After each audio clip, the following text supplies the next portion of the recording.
Sir ఎట్లా చూస్తా ఉన్నారు? తెలంగాణకు మొత్తం ఒక కరువు వచ్చే పరిస్థితిలో ఉన్నది, నీళ్ళు ఎత్తిపోయింది అని చెప్తే ఎవరు మాట్లాడినా వాళ్ళ మీద ఇష్టానుసారంగా ఒక ముఖ్యమంత్రి స్థాయిలో ఉండి ఇంజనీర్ల మీద కూడా ఇష్టానుసారంగా మాట్లాడుతూ ఉన్నారు. జైల్లో వేయాలి, బెల్ట్తో కొట్టాలి, మీరంతా ఒక కిరాయి ముఠా అని చెప్పి మాట్లాడుతూ ఉన్నారు. ముఖ్యమంత్రి గారి వ్యాఖ్యలను ఎట్లా చూస్తూ ఉన్నారు? మేము వినలేదు, కానీ అత్యంత బాధాకరము. కొన్ని ఛానల్లో పత్రికల్లో వచ్చినటువంటిది ఉన్నాము. ఇది చాలా బాధాకరం. ఎందుకంటే మేము గతంలో మా చరిత్ర చూస్తే తెలంగాణ ఉద్యమం కోసం మేము ఒకవైపు ఉద్యోగం చేసుకుంటూ మేము తెలంగాణ ఉద్యమం కోసం పోరాడినాం. సో అలాంటి స్ఫూర్తితోనే మేము తెలంగాణ తీసుకొచ్చాం. రిటైర్ అయినాక కూడా ఏ విధంగానైతే మా వరకు ఏవైనా ఉంటే ప్రభుత్వానికి మేము సూచనలే చేస్తాం తప్ప ఇవి చేస్తాం. ఆ విధంగానే మా పాత్ర, తెలంగాణ రిటైర్డ్ ఇంజనీర్ల పాత్ర ఏ పార్టీకి కానీ మాకు సంబంధం లేదు. మేము సపోర్ట్ చేసినటువంటి సూచనలు ఒక పార్టీకి అనుకూలం, ఒక పార్టీకి వ్యతిరేకం ఉంటే అది మాకు సంబంధం కాదు.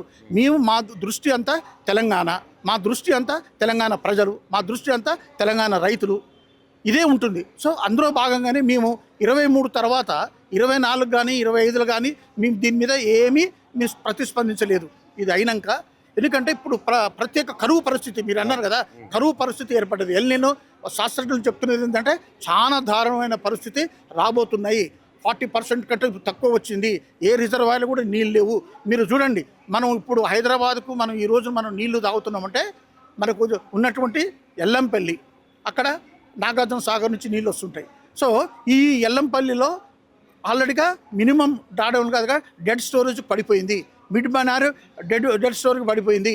అక్కడ Sripada Yellampalli LMD dead storage పడిపోయింది. ఈవెన్ సింగూరులో కానీ ఎక్కడ కూడా లేవు. అంటే చాలా దారుణం. ఇప్పటికే ఈ రోజు మనకు జూలైలో ఇట్లా ఉండవు, మనం వర్షం పడుతుంటుంది యాక్చువల్గా, కానీ మరొక ఎండాకాలం లెక్క అనిపిస్తుంది. కాబట్టి తప్పనిసరిగా ఈ ఎల్నినో ఎఫెక్ట్ ఎందుకు అనుకుంటే మనకు జూన్లో అసలు ఏది ఉన్నా కూడా మనకు ప్రాణాహిత నది ఏదైతే ఉందో మన తెలంగాణకు కలిసే చోట కాళేశ్వరంలో, అది మనకు ప్రాణం ఉన్నటువంటి నది అది. అందుకనే అక్కడ యాక్చువల్గా జూన్లో 50 టీఎంసీలు ప్రవహించాలి. జూలైలో మొత్తంలో దాదాపు 300 టీఎంసీలు ప్రవహిస్తాయి. అది ఇప్పటికి కేవలం 50-70 టీఎంసీలు నీళ్లు వచ్చినాయి. అంటే అర్థమైంది, దీన్ని బట్టి అర్థం చేసుకోండి, 300 టీఎంసీలు ప్రవహించాల్సిన నదే ఇప్పటికి 50 టీఎంసీలు. అంటే ఆల్రెడీగా ఎల్నినో ఎఫెక్ట్ కనబడుతుంది కదా. సో ఇటువంటి పరిస్థితుల్లో మనకు నీళ్లు అనేది ఎక్కడ లేవు, ఓన్లీ ఆ ప్రాంతమే. మరి ఆ ప్రాంతంలో నీళ్ళు ఎత్తిపోతామంటే మరి మేడిగడ్డ కూలిపోయింది కదా, మేడిగడ్డ కూలిపోయిందని చెప్పి అంటున్నారు కదా. కాదు కదా, మేడిగడ్డకు ఆడ కేవలం ఒక 85 పిల్లర్లకి 2 పిల్లర్లు పోయిన మాట వాస్తవమే. అది ఏ కారణమైందో దాని మీద సీరియస్గా ఇన్వెస్టిగేషన్ జరుగుతున్నాయి. సో కాబట్టి దాన్ని చూసుకుంటూ టెంపరీగా ఈవెన్ ఫస్ట్ ఇంటర్మ్ రిపోర్ట్లోనే ఎన్డిఎస్సి వాళ్ళు చెప్పినారు, మీరు ఇమీడియట్గా పోయిన సీజన్నే కాపాడమన్నారు. ఏది 23లోనే మీరు ఇమీడియట్గా సీజన్ కాపాడాలి, మీరు ఇమీడియట్గా మెజర్స్ తీసుకోమన్నారు. సరే, వాళ్ళు రిపోర్ట్ ఇవ్వడం లేట్ చేసినారు. సో కాబట్టి ఇప్పుడు ఏంటంటే ఒక ప్రత్యేకమైనటువంటి పరిస్థితి, నీళ్ళు లేవు, కానీ నీళ్ళు అక్కడ వస్తున్నాయి. మరి ఆ నీళ్ళను మనం తీసుకోవాలి. మనం ఈ రోజున 1,00,000 క్యూసెక్కుల చొప్పున దాదాపు కిందికి 70-80 టీఎంసీలు వదిలినాం. చక్కగా ఎక్కడికి పోయినాయి? బంగాళాఖాత, మనం ఏది మన ఈ ఆంధ్ర ప్రాంతం చివరైనా ఆడదాకా పోయి పోలవరం, తర్వాత మన సరార్దర్ కాటన్ బ్యారేజ్ నీళ్ళు పోయినాయి. అక్కడ ఉన్నటువంటి ముఖ్యమంత్రి గారు విజ్ఞతతోని తను ఆల్రెడీగా 2 లిఫ్ట్ స్కీమ్లు పెట్టుకున్నారు. ఇక్కడ మనకు ఏదైతే దేవాదులు ఉందో పట్టిసీమ అండ్ తాడిపూడి, తర్వాత పట్టిసీమ ఏదైతే లిఫ్ట్ స్కీమ్లు ఉన్నాయో దాంట్లో ఇమీడియట్గా రన్ చేసుకుంటూ అతను ఇక్కడ కృష్ణా డెల్టాను స్టెబిలైజ్ చేస్తున్నాడు. అంటే తెలివిగా ఆ వచ్చినటువంటి నీళ్ళను మన దగ్గర నుంచి వచ్చినాయి, ఎక్కడి నుంచి లేవాయి. సో మనం కూడా మేము ఇంజనీర్లుగా, రిటైర్డ్ ఇంజనీర్లుగా రిక్వెస్ట్ చేసేది ఏంటంటే ప్రభుత్వాన్ని, సార్ మీకు ప్రాబ్లమే లేదు, మీరు ఉపయోగించుకోవచ్చు, ఆ నీళ్ళని మనం లిఫ్ట్ చేసుకోవచ్చు. ఎందుకంటే మనము ఆల్రెడీగా మనకు దేవాదుల దగ్గర మనం రన్ ఆఫ్ వాటర్ను ఉపయోగించుకొని మనం లిఫ్ట్ చేసినాము. ఈడ కూడా మీకు మినిమం లెవెల్ ఏదైతే ఉందో, పంపులు ఉన్నటువంటి 17 పంపులు రన్ కావాలంటే 93.5 లెవెల్ ఉండాలండి. ఆ నీళ్ళు కనుక అక్కడ 93.5 ఉంటే అన్ని పంపులు రన్ చేయొచ్చు. పంపులు ఏమైనా రిపేర్లు ఉన్నాయా? లేవు, ఆల్రెడీగా బాగు చేసినారు, అన్నీ ఉన్నాయి. సో మీరు ట్రయల్ రన్ చేయండి. చేసి ఏం చేయాలి? నీళ్ళు అన్నారం సుందిల్లా అంటారు. అక్కడ ఎన్డిఎస్సి వాళ్ళు మూసేయమన్నారు కదా, మూసేయినా ప్రమాదం ఉంది అంటారు. ప్రమాదం లేదండి. ఇప్పుడు రైతుల నుంచి ప్రమాదం ఉంది, ప్రభుత్వానికి ప్రమాదం ఉంది, ప్రభుత్వం కాపాడలేని పరిస్థితి ఉన్నది. ఇలా నువ్వు రైతు బంధు ఇచ్చి 9,000 కోట్లతో ఇచ్చినావు, రైతులు ఏం చేసుకోవాలి? ఇప్పుడు నాట్లు పెట్టాలి. పరిస్థితి ఏంది? ఇప్పుడు ఆల్రెడీగా ఎక్కడ చూసిన గ్రామాలలో, మేము కూడా గ్రామం నుంచి వచ్చిన వాళ్ళమే, భయంకరమైన పరిస్థితి, నాట్లు వేసే పరిస్థితులు లేరు. ఇవన్నీ ఉన్నాయంటే మీరు కావాలి కనీసం మీరు లిఫ్ట్ చేసి ఇప్పుడు మనం కిందికి 100 టీఎంసీ మనం పంపిస్తున్నాము కదా, ఆ 1,00,000 టీఎంలో కనీసం 20-30 వేలు తీసుకొని యూజ్ చేసుకొని అన్నారం సుందిల్లా మీరు ప్రమాదకరమైన స్థాయికి పెంచుకోకుండా నిల్వ చేయకుండా మినిమం చేస్తే ఏమి కాదని చెప్పి మేము రిటైర్డ్ ఇంజనీర్లుగా గట్టిగా బలంగా మేము నమ్ముతున్నాము. మీరు చేయండి. మీకు ఇంకా మా మీద అనుమానం ఉంటే ఎన్డీఎస్ఓని పిలిపియండి. ఇది మాకు ఇప్పుడు రాష్ట్రంలో ప్రత్యేకమైన పరిస్థితి ఏర్పడింది. రైతులు నాటు వేసుకున్నారు, నీళ్ళు ఇవ్వలేకపోతున్నాం. ఇప్పుడు ఒకవైపు హైదరాబాద్ కూడా డ్రింకింగ్ వాటర్ ప్రాబ్లం అవుతుంది. రామగుండం ఇవన్నీ ఈ ఎరువుల కర్మాగారాన్ని కూడా నీళ్ళు ఇవ్వాలి. చాలా బృహత్కరమైన బాధ్యత మా దగ్గర ఉంది. ఎక్కడ కూడా నీళ్ళు లేవు అని చెప్పి మీరు తీసుకోండి. ఇలా అఖిలపక్షం మొన్నటిదాకా బీఆర్ఎస్ పార్టీ దీని మీద బాగా రైతులు లిఫ్ట్ చేయాలని పెద్ద ఎత్తున ఆందోళన చేస్తున్నారు. ఈ రోజున బీజేపీ కేంద్ర ప్రభుత్వం ఉన్నటువంటి వాళ్ళే రంగంలో దిగినారు. మన గౌరవ ఎంపీ ఈటల రాజేందర్ గారు ఆయన తెలంగాణ ఎన్నికల ఉద్యమంలో పాల్గొన్న వ్యక్తి. ఆయనకు తెలుసు తెలంగాణ రైతుల గోస, ప్రజలు యొక్క ఆయన బాధ తెలుసు. ఆయన ఇమీడియట్గా రియాక్ట్ అయినాడు. ఎమ్మటే ఈవెన్ పార్టీ కూడా రియాక్ట్ అయింది. అధ్యక్షుల వారు స్వయంగా ప్రభుత్వానికి లేఖ రాసినాడు ముఖ్యమంత్రి గారికి. సో మాకు ఇంకా విశ్వాసం ఉంది.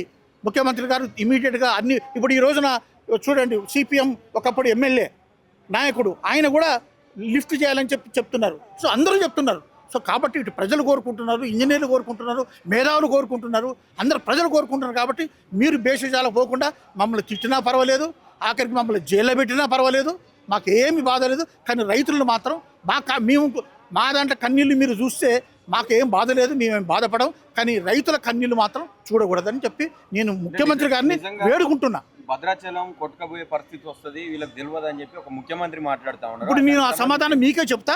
కొట్టుకపోతుందో సమాధానం లేదు, మీరే చెప్పండి. భద్రాచలం కొట్టుకపోవాలంటే విపరీతం డైరెక్ట్గా ఫ్లడ్ వచ్చి మొత్తం కొట్టుకపోవాలి కదా. ఫ్లడ్ ఎక్కడి నుంచి రావాలి? ఇక్కడి నుంచే కదా, మన దగ్గర నుంచే కదా వచ్చేది. మన దగ్గర ఏం ప్రాజెక్టులు ఉన్నాయి? అన్నారం, సుందిల్లా ఇవే కదా, మేడిగడ్డ కదా. మేడిగడ్డ అయితే ఎప్పుడు ఓపెన్ చేసి ఉన్నాం.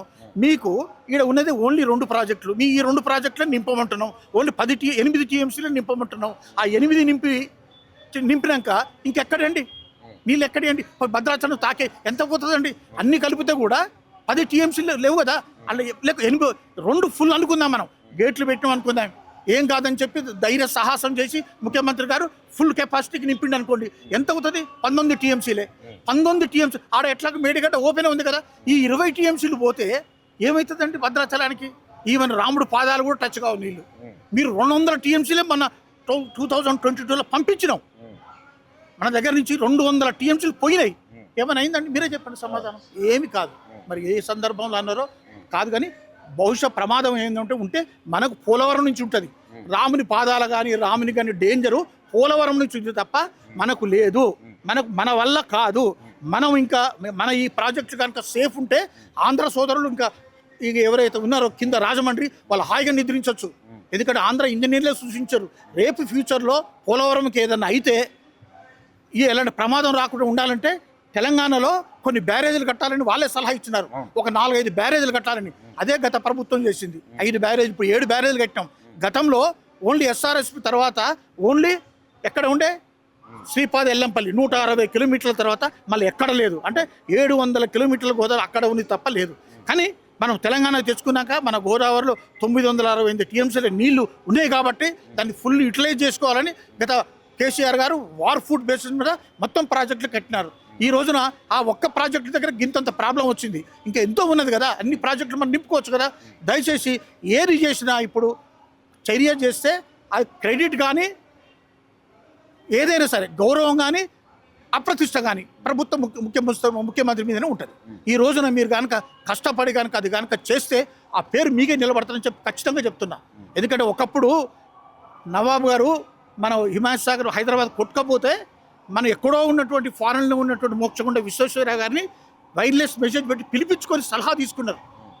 మిమ్మల్ని నేను కోరుతున్నా ఆ విధంగా చొరవ తీసుకొని ఎక్స్పర్ట్ని పిలిపించుకొని చేయండి.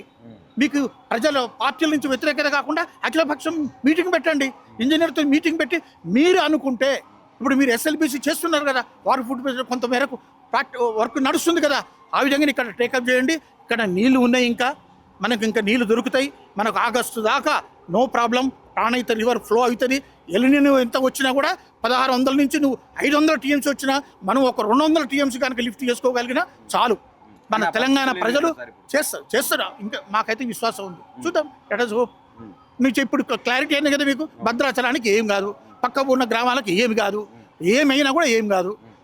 మనం ఒక్కటి చిత్తశుద్ధి ప్రభుత్వం ఇమీడియట్గా వాటర్ లిఫ్ట్ చేయాలి. చేసినా కూడా ఆ 2 బ్యారేజీలకు ఏమి కావు.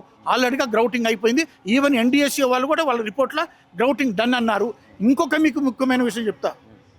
మన ప్రొఫెసర్ కోదండరాం గారు అవును. ఎమ్మెల్సీలో మన శాసన మండలిలో ఒక ప్రశ్న వేశాడు. అవును. ఎక్స్పర్ట్స్ ఒపీనియన్ అవుతున్నారు, ఇక్కడ అభిప్రాయంలో ఉన్నది ఏదైతే మేడిగడ్డ కూలిపోయిందని అన్నారు, సో అలాగే ఇది కూడా కూలిపోతుందా అని ప్రభుత్వాన్ని అడిగిండు ప్రశ్న. నో సార్ అని ఇచ్చిండు. ఏది మార్చ్ 25లో ఏది మన శాసన మండలి యొక్క ప్రశ్నోత్తరాల సమయంలో కోదండరామ్ గారు అడిగిన ప్రశ్నకు అది ఎప్పుడు ఇచ్చినారు? మార్చి 2025. మీకు ఎన్డీఎస్ఏ గారు రిపోర్ట్ ఎప్పుడు ఇచ్చినారు? ఫైనల్ రిపోర్టు జాగ్రత్తలు చేసుకోమని చెప్పి ఇచ్చినారు కదా. అది ఎప్పుడు డిసెంబర్లో ఇచ్చినారు. వాళ్ళ రిపోర్ట్ తయారైంది, ఆల్రెడీ లీక్ అయింది, అందరికీ తెలుసు. నీకు డిసెంబర్ 24లో ఇచ్చినాక నువ్వు 25లో నువ్వు చెప్పావు కదా ఇంటాక్ట్ అని, అంటే ఇండైరెక్ట్గా నువ్వు ఒప్పుకున్నావు కదా, నీకు తెలుసు అది ఏది అన్నారం సుందలకు ఏమీ కాదు అయ్యేది. దానికి కూడా ఏం కాదండి. ఆ ఒక్కటి ఇమీడియట్గా వాళ్ళు అన్నారు టోటల్గా రిమూవ్ చేయాలి, ఆల్టర్నేటివ్గా దాన్ని రెస్టోర్ చేయాలి. మేడిగడ్డ కూడా ఏమీ కాదు.